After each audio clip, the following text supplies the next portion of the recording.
इस्लाह माशरा के लिए सबसे बेहतरीन चीज है तरबियत। दूसरा जो उससे जलता था, उसने खड़े होकर बादशाह के दरबार में कहा, बादशाह सलामत, गलत है कि तरबियत पहला वसूल है, सबसे बड़ी चीज है माहौल। शाह ने देखा दो मुद्दे आए हैं, दो उन्वान आए हैं।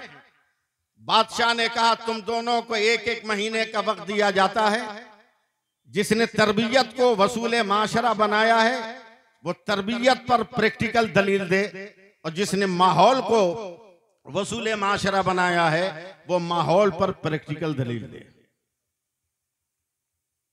जिसने तरबियत का दावा किया था उसने 20-25 दिन के अंदर बादशाह को कहा कि मैंने तरबियत का पे सबूत इकट्ठा कर लिया है, अगर इजाजत हो तो उसका मुजाहरा हम दरबार में करें।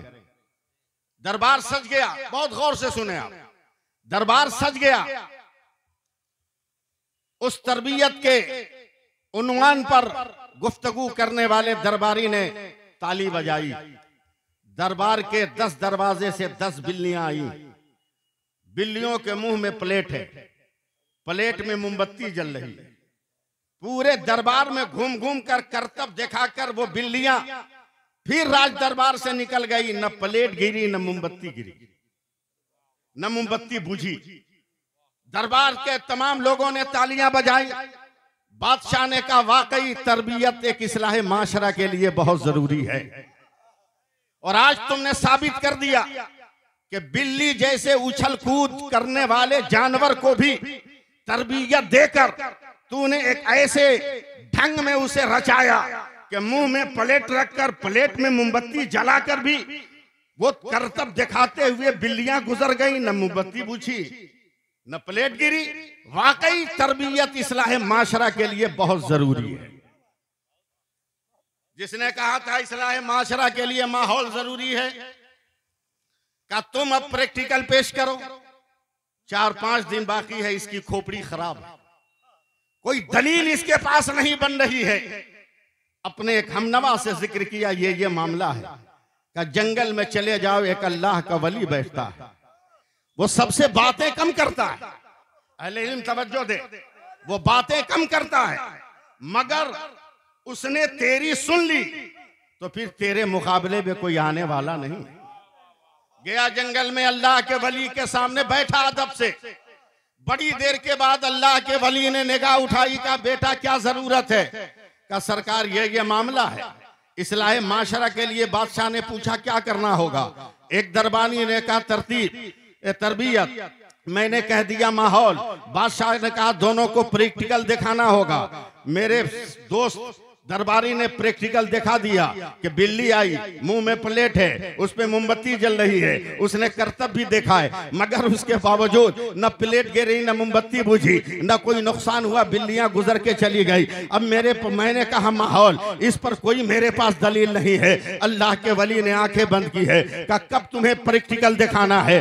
कहा हुजूर 5 दिन बाकी है। कहा ठीक 30वें दिन आखिरी दिन मैं दरबार में आऊंगा, तुम जो है अपना दावा ठोक दो कि मैं 30वें दिन उसकी दलील पेश करूंगा। यह दरबारी जाकर बादशाह को कहा मैं फला दिन दलील पेश करूंगा। अब इंतजार हो रहा है, वक्त गुजर रहा है, चंद मिनटों का फासला है। अब दलील जो है, दलील अभी तक आई नहीं है, ये प्रैक्टिकल पेश नहीं किया है। जब तक अल्लाह का वली अपने बगल में पुराना सा झोला लटकाए हुए दरबार बादशाह में आए हैं। आने के बाद एक जगह बैठ गए। कहा हे वजीर, तुम माहौल के बुनियाद पर अपना अमल पेश करो। इतना कहना था कि अल्लाह के वली खड़े हुए। कहा पहले उसे बुलाओ जिसने तरबियत का दावा दिया है, मैं उस तरबियत को देखना चाहता हूं। फिर बादशाह ने ताली बजाई है, तरबियत का नारा लगाने वाले ने बिल्लियों को बुलाया है। फिर वो नाच कर उछल कूद कर प्लेट गिरे बगैर, मोमबत्ती बुझे बगैर चली गई है। तब जैसे ही वो बिल्लियां जाने लगी, फौरन जो है अल्लाह के वली ने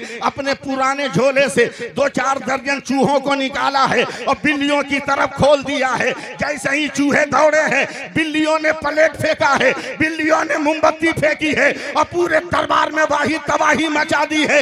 इदारे शरिया ने तरबियत का माहौल बनाया है, मगर अपने गांव से जहेज मांगने वाले इन लालची चूहों को कब भगाओगे?